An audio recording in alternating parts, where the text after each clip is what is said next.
Assalamualaikum dan salam sejahtera.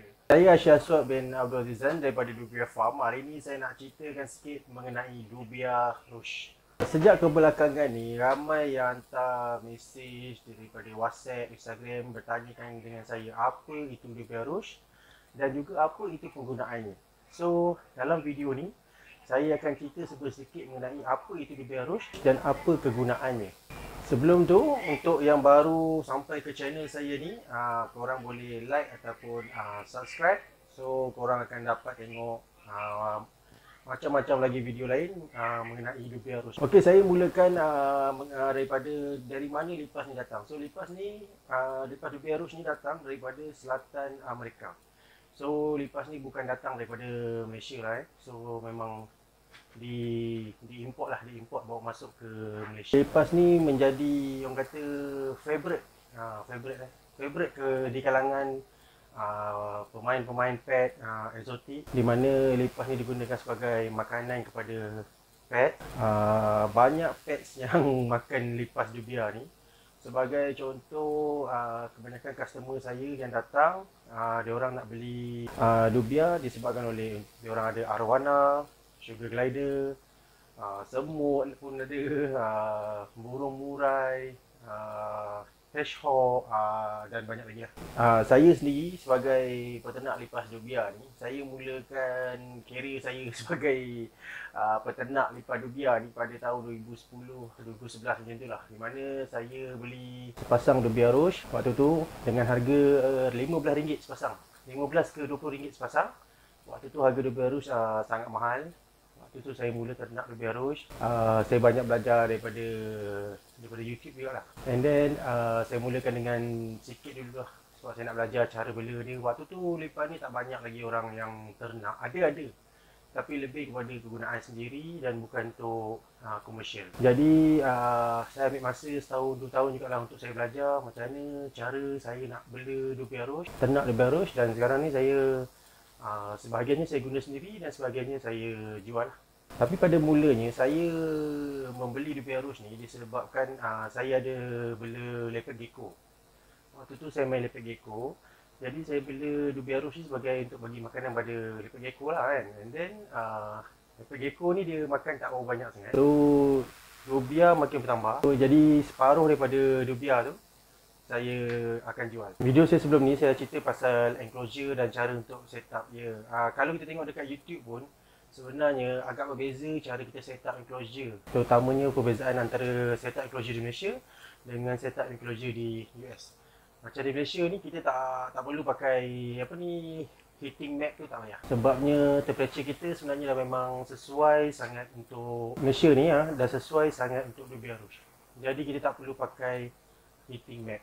Untuk yang dah ada dubia dan nak tengok macam mana cara untuk set up enclosure dubia yang paling ringkas, boleh tengok video saya yang lagi satu tu.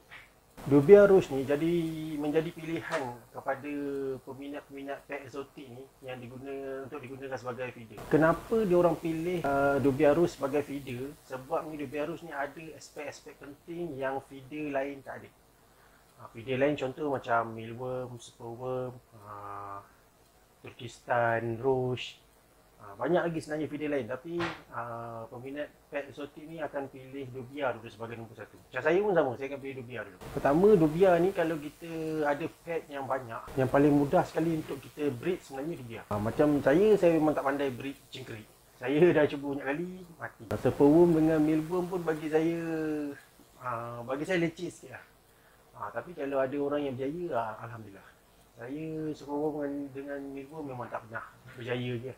Pernah buat, lepas tu macam kerja dia leceh. Jadi saya rasa dubia ni yang paling mudah untuk saya maintain.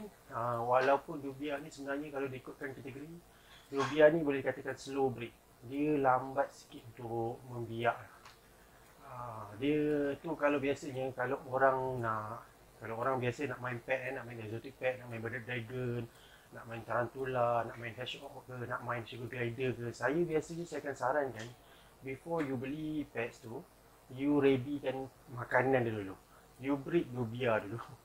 Biasa saya akan bagi nasihat macam tu lah. Ready dia punya makanan dulu, baru you beli pets tu dan you siapkan enclosure pets tu. Kena utamakan makanan dia dulu. Sebab kita nak main pets ni, kita bukan nak main dalam jangka masa pendek, kita nak main dalam jangka masa panjang. Jadi sangat bagus kalau kita boleh buat makanan sendiri. Okey, yang kedua, saya pilih Dubia Rouge ni sebab Dubia Rouge ni dia pertama sekali dia tak memanjat. Saya memang cari feeder yang tak memanjat. So Dubia Rouge ni memang tak memanjat. Lagi-lagi kalau surface yang licin memang dia tak manjat. Yang jantan pun dia hanya boleh terbang dengan orang kata jarak yang pendek lah. Dan tak pernah lagi lah saya tengok dia terbang macam lipat rumah tu, memang tak ada. Yang ketiga, Dubia Rouge ni kalau terlepas kat rumah kita pun biasanya dia tak akan hidup lama lah. So dia tak akan membiak dan mula macam lipat rumah dekat rumah kita tu kan. So dia tak akan membiak. Jadi benda tu memang tak perlu risau. Sebab yang terakhir saya pilih Dubia Rouge ni, sebab Dubia Rouge ni belum pernah ada kes lagi mendatangkan kecederaan dekat pet kita lah. Macam saya sendiri, saya main Bearded Dragon, saya pernah main Leopard Gecko. Melalui pengalaman saya, bagi Dubia Rouge ni tak pernah lagi mendatangkan kemudaratan lah dekat haiwan peliharaan saya.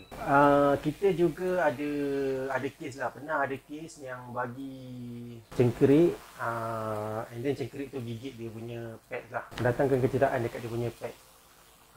Cengkerik tapi untuk saya tak pernah lagi lah kena. Sebab sebenarnya dia ada cara dia nak bagi cengkerik ni, dia tak boleh biarkan cengkerik tu berada lama dalam kita punya enclosure pet. Kita kena make sure yang binatang kita makan cengkerik tu sampai habis.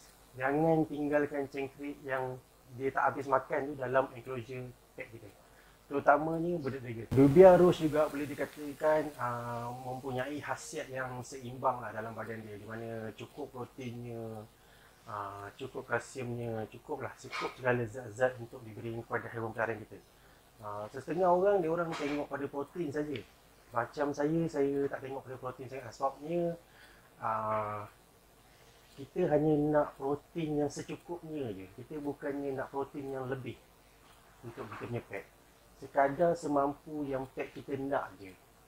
Banyak lagi feeder lain yang saya tahu yang ada yang lebih tinggi protein lah, lebih tinggi kalsium lah kan. Tapi bagi saya Dubia Rouge ni menepati orang kata diet pet kita.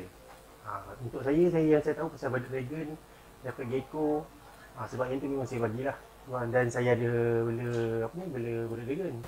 And then ada juga customer saya yang suka bagi arwana dia, ikan kelisa lah. Dia orang cakap kalau bagi macam-macam video kadang-kadang dia tolak juga kan. Dia tak nak makan. Tapi kalau bagi Dubia Rouge, biasanya ikan kelisa tak pernah tolak.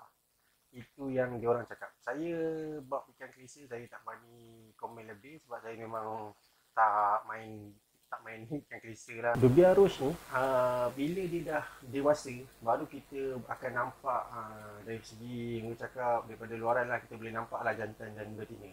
Masa dia juvie susah sikit lah kita nak tengok. Boleh tengok tapi susah sikit. Bila dah besar, biasanya dalam 3 cm macam tu, baru kita akan nampak, boleh nampak jelas lah yang ni jantan, yang ni betina. Bila dah menjangkau usia dewasa, Dubia Rouge tu sendiri akan bertukar lah kepada female ataupun male. So untuk male, dia yang kepak panjang tu, dia macam lipat rumah sikit lah. Kalau orang yang tak biasa tengok akan cakap macam lipat rumah. Tapi sebenarnya kalau tengok pada colour dia, lain sikit. Yang lipat rumah ni dia merah sikit. Yang Dubia Rouge ni dia coklat sikit. Female pula badan dia lebih bulat sikit. And then dia dia ada macam belang-belang lah. Female senang je nak tengok. Dia kepak dia pendek je. Daripada saiz ni nak kepada dewasa, biasa habis dalam 7 ke 8 bulan lah. Yang ni saya, daripada pengalaman saya lah, saya perasan macam tu lah, 7-8 bulan. Kalau saya salah, betul kan saya? Dubia Rouge betina ni, dia boleh bertelur sehingga 30 ekor. Kalau tak silap saya, maksimum 30 ekor lah. Tapi kebiasaannya 15 ke 20 je. Dubia Rouge ni dia macam simpan telur dia kat dalam perut dia. Yang masa dia nak menetas tu, baru dia akan lepaskan anak dia. Masa tu anak dia memang colour putih-putih tu lah. Kecil anak dia. Dia bukan macam lipat rumah. Lipat rumah dia lepaskan telur macam kapsul tu kan. Dubia Rouge dia tak ada lepaskan kapsul tu. Dia masa dia keluar tu, anak dah terus keluar anak putih-putih. Untuk suhu yang temperature lah, untuk Dubia Rouge ni, saya cadangkan ialah suhu sekitar 25 sampai 35 darjah Celsius. Suhu ni adalah suhu yang paling sesuai sekali untuk orang membiak. Dan Dubia Rouge ni, bawah daripada 20 darjah Celsius, dia orang dah tak membiak dah. Dan dia orang memang dah tak aktif langsung dah. Dan atas daripada 35 darjah Celsius, dah terlampau panas dan Dubia Rouge boleh mati. Kebiasaannya, customer yang beli Dubia, biasanya kalau yang COD ke kan, datang rumah, saya selalu pesan, jangan letak di tempat yang panas lah. Macam biasa lah kan, orang beli Dubia, dia tinggalkan dalam kereta, memang confirm mati. Memang dia tak boleh tahan kalau dah panas sangat. Maksimum 35 darjah Celsius. Okey, untuk humidity pula, Dubia ni saya rasa dalam keadaan 60% lah humidity dia. Di mana keadaan yang sedikit lembab lah. Sebab kalau kering sangat, dia memang ada masalah untuk dia tukar kulit dia. Untuk jangka hayat Dubia Rouge pula, yang betina biasanya boleh hidup maksimum sampai 2 tahun. Yang jantan dia nyawa pendek sikit.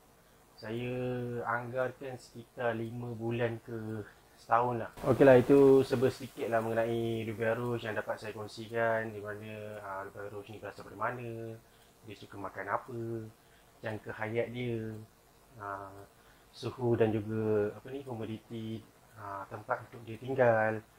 So sebarang pertanyaan ataupun